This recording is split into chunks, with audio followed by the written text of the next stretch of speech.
दिन था 31 मई 2009। ब्राजील के रियो डी जेनेरियो एयरपोर्ट से शाम 7:30 पर एक फ्लाइट टेक ऑफ करती है। प्लेन का मॉडल था एयरबस A330, वहीं फ्लाइट का नाम था एयर फ्रांस 447। इस फ्लाइट को 10.5 घंटे की उड़ान के बाद पेरिस के डी गोल एयरपोर्ट पर लैंड करना था।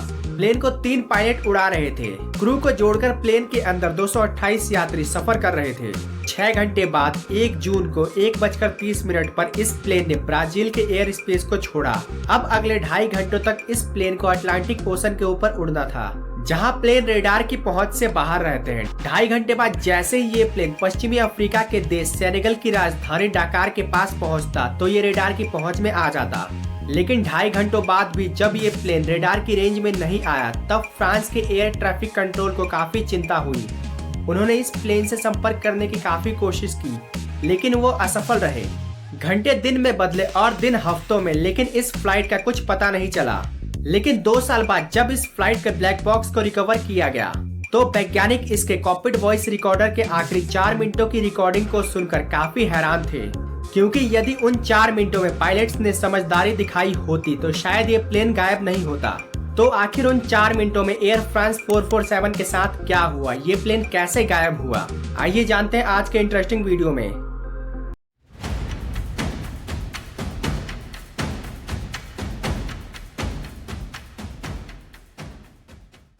आज के वीडियो में हम जिस प्लेन एक्सीडेंट की बात करने वाले हैं, उसे एरोप्लेन एक्सीडेंट इतिहास का टाइटैनिक कहा जाता है। एयर फ्रांस फ्लाइट 447, जो कि एयरबस A330 मॉडल का एक प्लेन था, इसे एयरबस द्वारा 1992 में लॉन्च किया गया था, जिसके बारे में ऐसा कहा जाता था कि यह फुल्ली ऑटोमेटेड है, जिसे पायलट को केवल 3 मिनट ही कंट्रोल करना पड़ता था। टेक ऑफ के समय और लैंडिंग के समय, बाकी समय ये ऑटो पायलट की मदद से खुद उड़ सकता था। तो आखिर साल 2009 के उस दिन इस प्लेन के साथ क्या हुआ कि यह दुर्घटनाग्रस्त हो गया, क्योंकि 1992 से 2009 के बीच इस मॉडल के प्लेन्स ने कई हजार बार उड़ान भरी, लेकिन दुर्घटनाग्रस्त नहीं हुए। हमारी कहानी की शुरुआत होती है 31 मई 2009 शाम 7:30 पर ब्राजील के रियो डी जेनेरियो एयरपोर्ट से एयर फ्रांस की एक फ्लाइट टेक ऑफ करती है। फ्लाइट का नाम था एयर फ्रांस 447 और प्लेन का मॉडल था एयरबस A330। इस फ्लाइट को 10.5 घंटे की उड़ान भरकर पेरिस के डी गोल एयरपोर्ट पर जाना था। एयर फ्रांस का नियम था कि 10 घंटे से ज्यादा की फ्लाइट में पायलट्स को बीच में ब्रेक लेना होगा, जिस कारण उस दिन प्लेन के अंदर 3 पायलट्स थे। कैप्टन मार्क डूबा, 2 फर्स्ट ऑफिसर डेविड रॉबर्ट और पियरे बोनिन। डूबा इनमें सबसे ज्यादा अनुभवी थे, वहीं डेविड रॉबर्ट इनमें सबसे कम अनुभवी। क्रू को मिलाकर प्लेन के अंदर कुल 228 यात्री थे। टेक ऑफ के समय प्लेन की कमांड डूबा और बोनिन के हाथ में थी, वहीं रॉबर्ट कॉकपिट के पीछे बने कैबिन में आराम कर रहे थे। 6 घंटे बाद 1 जून रात 1:30 पर यह प्लेन ब्राजील के एयर स्पेस को छोड़कर अटलांटिक ओशन के ऊपर उड़ने लगता है। अटलांटिक ओशन के उस क्षेत्र में प्लेन्स रेडार की रेंज से बाहर रहते हैं और एयर फ्रांस 447 के साथ भी ऐसा ही हुआ। अटलांटिक ओशन के ऊपर आते ही वो रेडार के रेंज से बाहर हो जाता है, लेकिन 2.5 घंटे उड़ान भरने के बाद जैसे ही वो पश्चिमी अफ्रीका के देश सेनेगल की राजधानी डकार के पास आता तो वो रेडार की रेंज में आ जाता। लेकिन उस दिन 2.5 घंटे बाद भी जब प्लेन रेडार की रेंज में नहीं आता, तब फ्रांस के एयर ट्रैफिक कंट्रोल को काफी चिंता होती है, क्योंकि इससे पहले ऐसा कभी भी नहीं हुआ था। Air traffic control air France 447 से लगातार संपर्क करने की कोशिश करते हैं, लेकिन संपर्क नहीं हो पाता। घंटे दिन में बदलते हैं और दिन हफ्तों में, लेकिन इस प्लेन का कुछ भी पता नहीं चलता।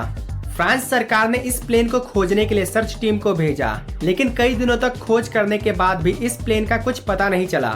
कुछ दिनों बाद जब कुछ लोग उस क्षेत्र में फिशिंग करने गए, तब उन्हें प्लेन का एक मलबा तैरता हुआ दिखा। उन्होंने तुरंत सर्च टीम को कांटेक्ट किया। सर्च टीम ने 50 बॉडीज और प्लेन का मलबा रिकवर किया, लेकिन अभी भी प्लेन का पूरा मलबा नहीं मिला था। वहीं ब्लैक बॉक्स, जिसमें प्लेन के एक एक पल की जानकारी होती है, उसका मिलना भी बाकी था। ब्लैक बॉक्स के मिलने के बाद ही ये पता लगाया जा सकता था कि एयर फ्रांस 447 के क्रैश होने से पहले उसकी स्थिति क्या थी। ब्लैक बॉक्स में मौजूद कॉकपिट वॉइस रिकॉर्डर की रिकॉर्डिंग को सुनकर ये पता लगाया जा सकता था कि एक्सीडेंट से पहले पायलट्स क्या बात कर रहे थे, ताकि एक्सीडेंट की वजह का पता लगाया जा सके। ब्लैक बॉक्स को खोजने के लिए सर्च टीम ने पूरी जी जान लगा दी। सबमरीन्स को समुद्र तल तक भेजा गया ताकि ब्लैक बॉक्स को खोजा जा सके, लेकिन ये कोशिश असफल रही। जब सर्च टीम द्वारा 2 साल तक खोजबीन करने के बाद भी ब्लैक बॉक्स का पता नहीं चला, तब फ्रांस सरकार ने ब्लैक बॉक्स को खोजने के लिए उसे बुलाया जिसने टाइटैनिक का मलबा खोजा था। रॉबर्ट बोलार्ड, जिसने 1985 में टाइटैनिक का मलबा खोजा था, उसे ब्लैक बॉक्स खोजने का जिम्मा दिया गया। अप्रैल 2011 में रॉबर्ट और उसकी टीम ने अटलांटिक ओशन के 4000 मीटर की गहराई में प्लेन का बचा हुआ मलबा खोज निकाला, जिसमें ब्लैक बॉक्स भी था, जिसे जब डिकोड किया गया तो वैज्ञानिक इसके आखिरी 4 मिनटों के डेटा को देखकर काफी हैरान हुए, क्योंकि आखिरी 4 मिनटों में ऐसा कुछ हुआ जिसने 228 लोगों की जान ले ली। तो आइए जानते हैं आखिर उन 4 मिनटों में क्या हुआ। एयर फ्रांस 447 टेक ऑफ के कुछ समय बाद तक बिल्कुल आराम से उड़ रहा था। टेक ऑफ के कुछ देर बाद ही सभी पैसेंजर्स को डिनर सर्व किया गया। कैप्टन डूबा, जो सबसे ज्यादा अनुभवी पायलट थे, वो कुछ देर बाद आराम करने के लिए कॉकपिट के पीछे बने कैबिन में चले जाते हैं और उनकी जगह डेविड रॉबर्ट कॉकपिट में आते हैं। कॉकपिट में आते ही रॉबर्ट देखते हैं कि प्लेन की कमान पियरे बोनिन के हाथ में है, इसीलिए वो बिना कुछ बोले उनके साइड वाले सीट पर बैठ जाते हैं।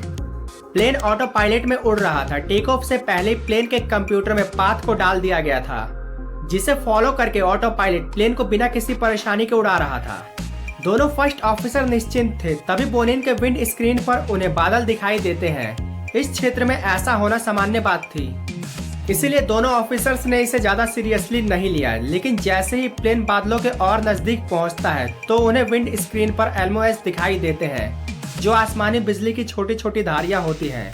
बिजली और बादल परेशानी की बात नहीं थे, लेकिन ऐसा मौसम दिक्कत पैदा कर सकता था। ब्लैक बॉक्स की रिकॉर्डिंग के अनुसार रात के 2 बजे प्लेन में जोरों की आवाज आने लगती है। ये आइस क्रिस्टल्स थे जो प्लेन की बॉडी से टकरा रहे थे। आइस क्रिस्टल्स के टकराने से 2 बात हुई। आइस क्रिस्टल्स ने प्लेन की बॉडी में लगे 3 सेंसरों को ब्लॉक कर दिया, जो पायलट ट्यूब कहलाते हैं। ये 3 सेंसर्स प्लेन के अलग अलग डेटा, ऑल्टीट्यूड, स्पीड और डायरेक्शन को प्लेन के कंप्यूटर तक पहुंचाते हैं, जिसकी मदद से ही ऑटो पायलट वर्क करता है। लेकिन सेंसर्स के ऊपर आइस क्रिस्टल जमने के कारण इन सेंसरों ने ऑटो पायलट को डेटा देना बंद कर दिया, जिससे कि ऑटो पायलट डिसेबल हो गया। ऑटो पायलट का डिसेबल होना कोई बड़ी बात नहीं थी, क्योंकि सेंसर्स पर से जैसे ही आइस क्रिस्टल्स पिघलते तो ऑटो पायलट दोबारा ऑन हो जाता।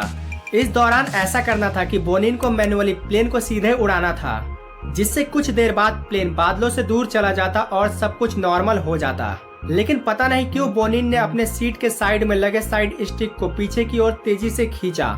साइड स्टिक के खींचते ही प्लेन की नोज ऊपर की ओर हो गई, और ये ही पायलट की सबसे बड़ी गलती थी।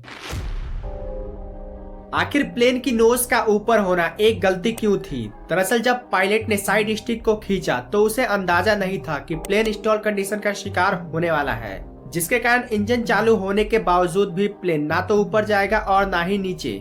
आखिर स्टॉल क्या चीज है, इसके बारे में जानने से पहले आइए जानते हैं आखिर एरोप्लेन्स हवा में कैसे बने रहते हैं। प्लेन को उड़ाने के लिए 2 प्रेशर्स की आवश्यकता होती है, एक जो विंग्स के ऊपर लगता है और वही दूसरा जो विंग्स के नीचे लगता है। दरअसल जब एरोप्लेन सीधा होता है तो विंग्स के ऊपर एयर के मॉलिक्यूल्स कम दबाव डालते हैं, जिस कारण विंग्स के ऊपर एक वैक्यूम जनरेट होता है जो एरोप्लेन को ऊपर की ओर खींचता है। वहीं विंग्स के नीचे एयर मॉलिक्यूल्स बहुत ज्यादा मात्रा में होते हैं जो एरोप्लेन के विंग्स को ऊपर की ओर ढकेलते हैं, और इन्हीं दोनों प्रेशर्स के कारण ही एरोप्लेन हवा में बना रहता है। लेकिन क्या हो यदि एरोप्लेन को ऊपर जाना हो, तो ऐसी कंडीशन में हमें एरोप्लेन की नोज को ऊपर करना होगा, जिससे विंग्स पर एयर मॉलिक्यूल्स का प्रेशर बढ़ जाएगा और एरोप्लेन ऊपर की ओर जाने लग जाएगा। विंग्स पर लगने वाले इस प्रेशर को एंगल ऑफ अटैक कहते हैं। लेकिन यदि एंगल ऑफ अटैक एक लिमिट से ज्यादा बढ़ जाए तो एरोप्लेन को लिफ्ट मिलना बंद हो जाएगा, और ऐसी कंडीशन में एरोप्लेन ना तो आगे बढ़ेगा और ना ही ऊपर जाएगा, वो किसी बेजान पत्थर की तरह नीचे गिरने लग जाएगा। एरोप्लेन की इसी कंडीशन को स्टॉल कंडीशन कहते हैं। स्टॉल कंडीशन के बारे में जानने के बाद अब आइए जानते हैं आखिर एरोप्लेन के साथ उस रोज क्या हुआ था। सेंसर्स के ऊपर आइस क्रिस्टल जमने के कारण ऑटो पायलट डिसेबल हो गया था, लेकिन प्लेन में कोई दिक्कत नहीं था। यदि बोनिन सामान्य रूप से प्लेन को उड़ाते रहते तो कोई प्रॉब्लम नहीं होता, लेकिन जल्दबाजी में बोनिन ने एरोप्लेन को ऊपर की ओर मोड़ दिया। उनके स्क्रीन पर उन्हें एरोप्लेन की स्पीड कम होती दिखाई दे रही थी, लेकिन उन्होंने इस डेटा पर विश्वास नहीं किया, क्योंकि उन्हें अब भी लग रहा था कि प्लेन के सेंसर्स पर आइस क्रिस्टल्स जमने के कारण सेंसर्स सही से काम नहीं कर रहे हैं। लेकिन हकीकत कुछ और थी। कुछ ही मिनटों में सेंसर्स के ऊपर जमी बर्फ पिघल चुकी थी और सेंसर्स सामान्य रूप से काम करने लग रहे थे। दोनों फर्स्ट ऑफिसर्स ने समझने में गलती कर दी, क्योंकि उन्हें अब भी ऐसा लग रहा था कि प्लेन की स्पीड काफी तेज है। क्योंकि प्लेन के बाहर आइस क्रिस्टल्स के टकराने से काफी तेज आवाज आ रही थी। मगर बोनिन ने प्लेन की स्पीड को बढ़ाए रखने के लिए प्लेन की नोज को ऊपर की ओर ही रखा। प्लेन 40,000 फीट की ऊंचाई पर पहुंच चुका था। एंगल ऑफ अटैक बढ़ने के कारण प्लेन स्टॉल कंडीशन का शिकार हो गया और किसी बेजान पत्थर की तरह तेजी से नीचे गिरने लगा। इस समय कॉकपिट में स्टॉल वार्निंग अलार्म तेजी से बज रहा था। दोनों पायलट समझ नहीं पा रहे थे कि आखिर प्लेन के साथ क्या हुआ है। उन्होंने तुरंत कैप्टन डूबा को नींद से जगाया। डूबा जब कॉकपिट में आए तो उन्हें भी समझ नहीं आया कि आखिर प्लेन के साथ ये क्या हो रहा है। रात 2:14 पर प्लेन अटलांटिक ओशन से केवल 10,000 फीट की ऊंचाई पर पहुंच गया था। लेकिन अब बहुत देर हो चुकी थी। डूबा भी प्लेन को नहीं बचा सकते थे। कॉकपिट वॉइस रिकॉर्डर के आखिरी सेकंड्स की रिकॉर्डिंग में डूबा बार बार चिल्ला रहे थे, ऊपर खींचो, ऊपर खींचो। शायद वो फर्स्ट ऑफिसर बोनिन को साइड स्टिक ऊपर खींचने के लिए कह रहे थे। कॉकपिट वॉइस रिकॉर्डर की रिकॉर्डिंग से हमें ये पता चलता है कि डूबा के आखिरी शब्द ऊपर खींचो के तुरंत बाद प्लेन अटलांटिक ओशन से टकरा गया, जिसके बाद इसके लाखों टुकड़े हो गए। प्लेन में मौजूद सभी 228 यात्रियों की मौत हो गई। फ्रांस सरकार ने इस हादसे की जांच के लिए एक कमेटी का गठन किया। कमेटी की रिपोर्ट में पायलट को इस हादसे का जिम्मेदार बताया गया। कमेटी के अनुसार यदि बोनिन जल्दबाजी में साइड स्टिक को नहीं खींचते और प्लेन को वैसे ही उड़ाते रहते तो शायद ये हादसा नहीं होता।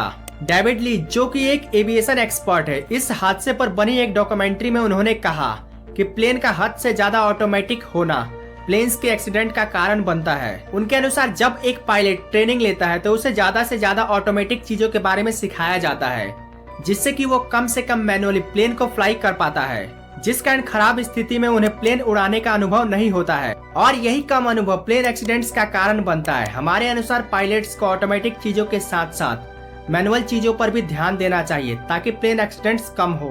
आपको क्या लगता है, कौन इस हादसे का जिम्मेदार था? नीचे कमेंट करके बताना ना भूले। तब तक के लिए आपका बहुत बहुत धन्यवाद।